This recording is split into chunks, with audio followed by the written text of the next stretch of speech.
Nienke Palstra is an anti-money laundering advisor for Global Witness, and this should be an interesting conversation regarding beneficial owner and other things concerning the wider world and the use of corporate vehicles. Thank you. Hi everyone, it's a pleasure to be here at this conference today, and thank you for the opportunity also to be able to present a little bit about the work we do at Global Witness in relation to beneficial ownership transparency. I work in anti-money laundering, and this presentation focuses on the opportunity that public beneficial ownership registers present for anti-corruption purposes. So what is Global Witness? Global Witness is an international NGO that was set up over 25 years ago to look at the links between some of the worst human rights and environmental abuses and systemic corruption. Our approach is to do hard-hitting investigations into these issues, to expose them and change the system. And in the slide, you'll see a number of our reports, which looks into issues such as the jade trade in Myanmar, anonymous company ownership in the US, the way banks are complicit in corruption, and we even have a guide on an idiot's guide to anonymous companies and how to launder money. Some of the approaches we use to look into these issues include going undercover, using drone and satellite imagery to look where illegal logging takes place, and also analyzing huge tranches of data, including company data. Which brings me to, why do we look at the issue of anonymous companies and money laundering? And that's because in the course of our investigations, one common theme kept coming up when we were trying to follow the corrupt money trail, whether that was in Cambodia, in Angola, or anywhere else. It was that we were being stumped with anonymous companies spanning multiple jurisdictions, making it impossible to actually know and prove who is behind a corrupt deal. Another example of probably one of our biggest investigations that we did very early on was into conflict diamonds fueling conflict in Angola, which the later film with Leonardo DiCaprio was partly based on. And so that brings me to the area that we've looked at, which is the UK's Register of Persons of Significant Control. And this is an incredibly important register because it's the first fully open register of its kind. It's public, it's free, and it's an open data format. So we can do things with that register that isn't possible in other countries. And it's given us already a wealth of information. So what is open data and why is it important? Open data is information that can be freely used and can be downloaded in bulk. So it means that we can actually have it sitting there and we can analyze it with scripts to tell us interesting things that would be impossible if you just were to go into a PDF or a web interface. And this is a slide just to give you a sense of the various things that anonymous companies are related to. It's not just corruption and bribery, but it's also issues of tax evasions, it's illegal logging, it's blood diamonds, it's drug trafficking, it's organized crime. There's a whole host of horrible things that anonymous companies are behind, and that's why we put so much resource into this.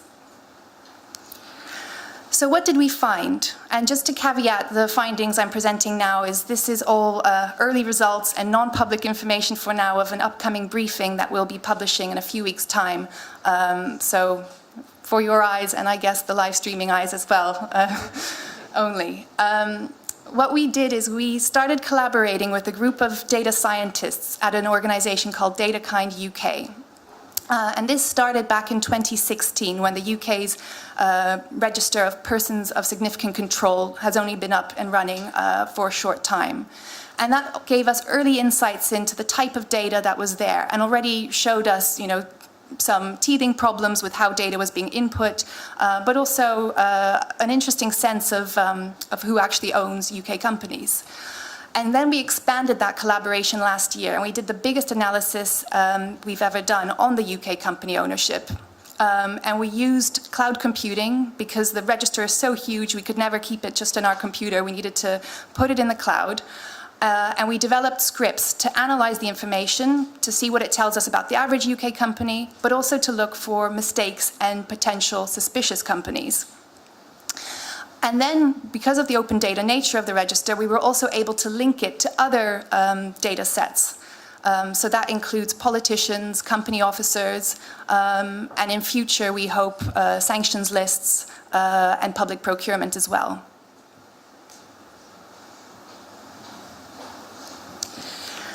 So what did we find? In general, we found that the vast majority of UK companies don't actually have that many beneficial owners. They only have 1.13 persons of significant control, as they're called in the UK. The total number of companies that appear in the register are over 4 million. And of those companies, there are about 3.5 million that declare at least one person of significant control. So 2 years in, you're seeing that, the vast majority of companies are very capable of identifying their beneficial owner, and it's not even that many for most of them. Also, perhaps not so surprisingly, 80% of persons of significant control are British.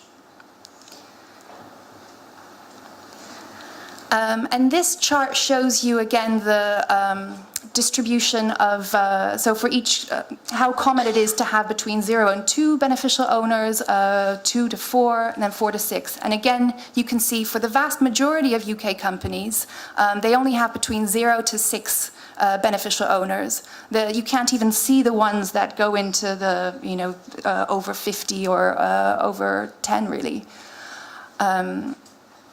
And I think that's a really important thing to bear in mind, because often sort of resistance to registering beneficial ownership is the feeling that it will be too complicated or that it's difficult to understand. But if you can see that for many companies it's actually only 1 or 2 people, it should be quite a straightforward task. And this chart here shows you sort of the whole pie of companies in terms of that are supposed to be declaring their persons of significant control. So 87% are disclosing it. That means 13% are not. But it's worth unpacking that figure a little bit, because that doesn't mean they're all non-compliant or they're all hiding it. There are valid reasons why a company wouldn't disclose their person of significant control under UK law. That includes if you have more than 4 shareholders, so you fall below the 25% threshold, or if you're in the process of being struck off. However, there is still 4% of companies that haven't supplied any information to the register, according to our analysis. And it means 9% have disclosed a statement saying they have no person of significant control or are still taking steps to find them. And I'll come back to that figure where companies are able to say they have no person of significant control. And as I mentioned, there could be valid reasons, but it's worth querying a little bit. So what are some of the loopholes that we identified and the potential strategies that people could be using to deliberately obscure their beneficial owner despite the new law? So we found over 335,000 companies that say they have no beneficial owner. And the fact that companies are able to issue a statement saying they have none with no further proof or no questions necessarily asked after that does present a risk that it's a very straightforward way just to not share the information. We also found over 10,000 companies that say another company controls them, which is possible in the rules, but that company is unlikely to meet the disclosure requirements. So that's where the trail can run dead again. And of those companies, foreign companies, for example, that are listed as controlling entities, 72% of those are listed in a secrecy jurisdiction. So despite the best UK efforts to disclose the people really behind UK companies, they're still running into this problem that another company will be at the end of that chain in a place where there is no possibility of finding that information, and definitely not publicly. We also found over 9,000 companies are controlled by beneficial owners who control over 100 companies. So that raises serious questions about nominees still being used. There may be cases which we've looked at when we pulled up the top individuals who control the highest number of companies. Number 1 controls 1,200 companies. But it looks like this is in relation to trademark filings. The second and third seem to be linked to trust in company service providers and may be in the business of setting up shelf companies. But all of this is a good starting point to start looking into why that might be the case. And we found 328 companies are part of a circular ownership structure, so where one company is controlling another company, which controls another company, and then closes back the loop to that initial company. So at the end of the day, you're none the wiser for who actually owns that company. And it's illegal under UK law. So one interesting area to look at is the story of Scottish limited partnerships in the UK. So Scottish limited partnerships were not very well known until a few years ago, when they suddenly mushroomed in use. And they've gained a lot of notoriety for being involved in money laundering cases. There was over 100, the UK government recently released figures to say that over 100 Scottish limited partnerships have been found to be taking £80 billion worth of money from Russia through these vehicles. And when we looked at Scottish limited partnerships in terms of nationality, we found that a huge proportion, 43%, are controlled by people from post-Soviet countries. This corresponds with information that we've seen about Scottish limited partnerships being aggressively marketed in these places for the reasons that they provide opacity and secrecy, because at that point they weren't yet covered by the UK's new transparency rules. It's also interesting to note here how the top corporate entities controlled by post-Soviet beneficial owners are all partnerships as opposed to companies, again indicating potential risk factors there. And this is what happens when the Scottish limited partnerships were brought within the fold of the new UK transparency rules. They massively dropped. That was in, it must have been June 2017, which I think already shows a huge impact that the new rules are having on potential crime.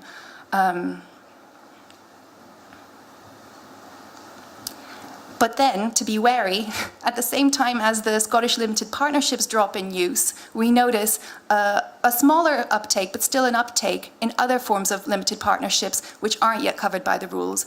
And these are England and Wales partnerships and Northern Irish partnerships.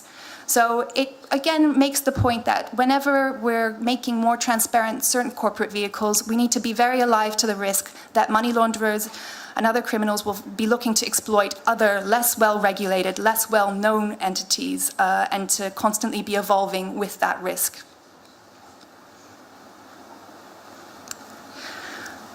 And this brings me to one of the things that we've been saying for a long time, which is that public registers of beneficial ownership are incredibly important for the fact that they can deter crime by having many eyes on the data, but also because they can be a huge source for investigative leads.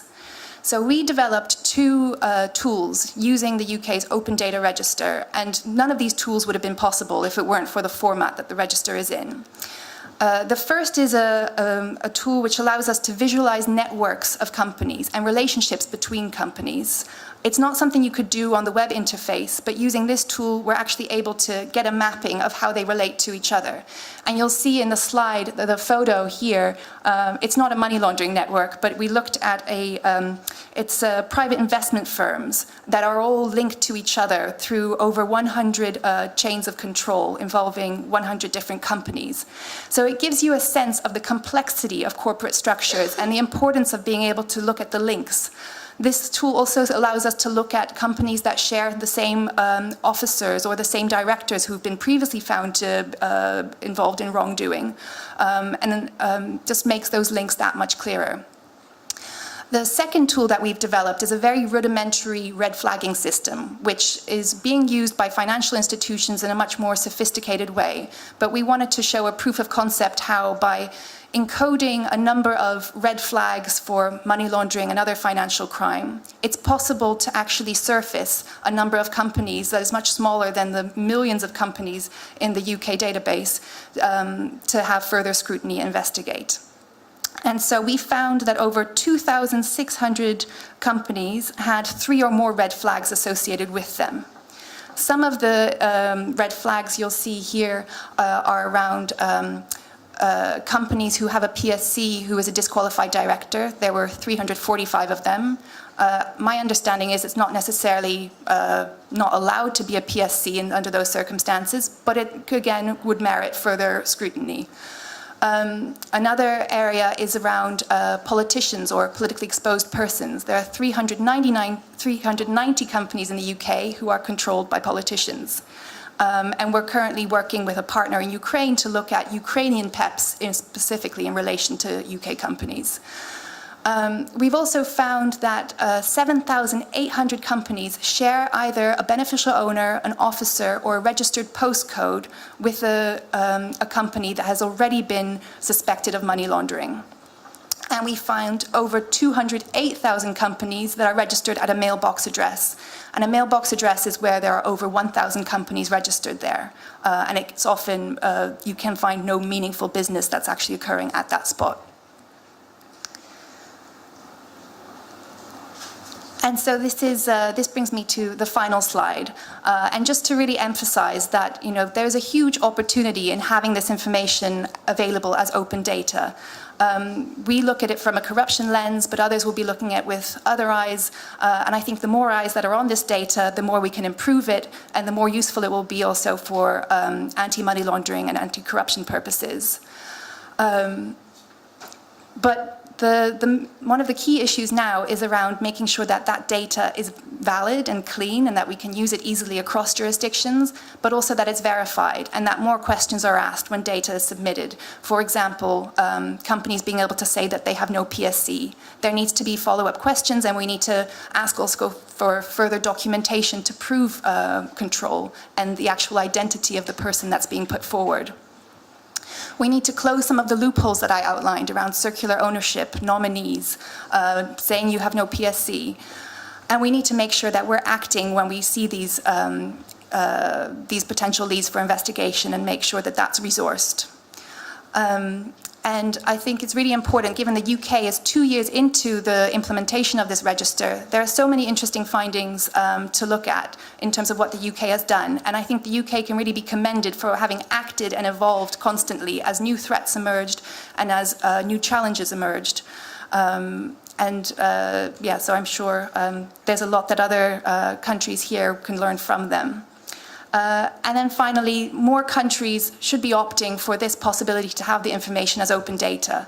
We know that the 5th Anti-Money Laundering Directive will now require all countries to have public registers of beneficial ownership. So the question is, why not make that information free, and why not make it available in this format? And I'd like to point you then to a platform that we're working with called Open Ownership, where they are developing a beneficial ownership data standard to make sure that the data collection and data sharing has consistency across jurisdictions and can be a useful way to really get the full potential from the data that's out there. So thank you very much, and I'll also be around for the rest of the day if you'd like to. Nienke, thank you. Thank you very much. Thank you. Maybe we could thank again all the speakers, Maya, Mariska, and Nienke. Please, would you thank them again in the usual way? Thank you. My understanding is, I know you're here all week for the conference. The 2 guests, are you here for the rest of the conference, or are you leaving? So I'm sure you wouldn't mind if people who have questions or would like a bit more clarification were able to come during the coffee breaks, etc., etc. Thank you. If you wouldn't mind leaving the stage this way, and we'll give you